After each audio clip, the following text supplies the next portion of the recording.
আওয়ামী লীগ আমলে বিদেশে পাচার করা অর্থ নিয়ে বাংলাদেশের রাজনীতি, অর্থনীতি এবং আন্তর্জাতিক কূটনীতিতে ফের শুরু হয়েছে আলোচনা। এসব তদন্তে প্রধানমন্ত্রীর নির্দেশে ইতোমধ্যে 11টি যৌথ অনুসন্ধান ও তদন্ত দল গঠন করা হয়েছে।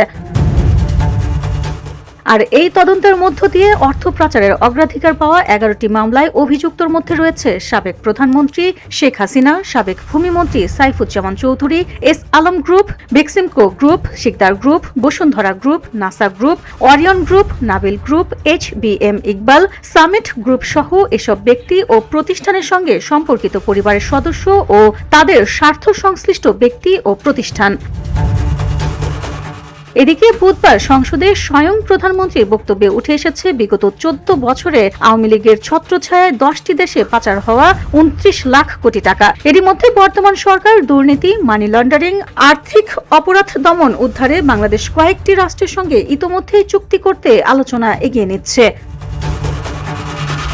প্রধানমন্ত্রীর উপস্থাপিত তথ্য অনুযায়ী আন্তঃসংস্থা ট্রাস্ট ফোর্স কর্তৃক চিহ্নিত ও অগ্রাধিকারপ্রাপ্ত 11টি মামলায় পাচার হওয়া অর্থ পুনরুদ্ধারের জন্য আইনি প্রক্রিয়া চলমান। প্রধানমন্ত্রী জানান, অর্থ পাচারের গন্তব্য দেশগুলোর মধ্যে প্রাথমিকভাবে চিহ্নিত ও অগ্রাধিকারপ্রাপ্ত 10টি দেশ হচ্ছে যুক্তরাষ্ট্র, যুক্তরাজ্য, কানাডা, সুইজারল্যান্ড, অস্ট্রেলিয়া, থাইল্যান্ড, সংযুক্ত আরব আমিরাত, সিঙ্গাপুর, মালয়েশিয়া, হংকং ও চায়না। এর মধ্যে মালয়েশিয়া, হংকং ও সংযুক্ত আরব আমিরাত চুক্তি স্বাক্ষরের বিষয়ে সম্মতি দিয়েছে। অপর 7টি দেশের সঙ্গে চুক্তি স্বাক্ষরের বিষয়টি প্রক্রিয়াধীন রয়েছে।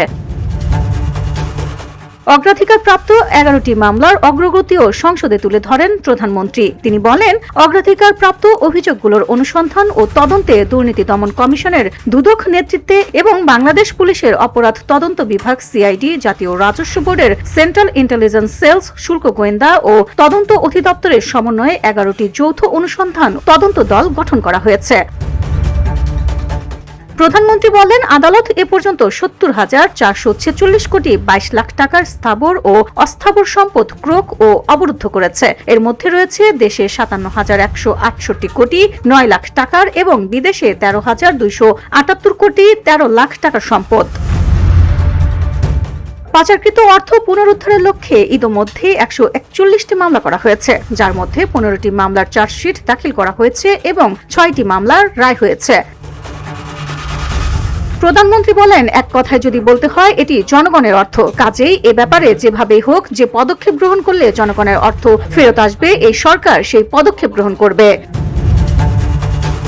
VOD Bangla news desk.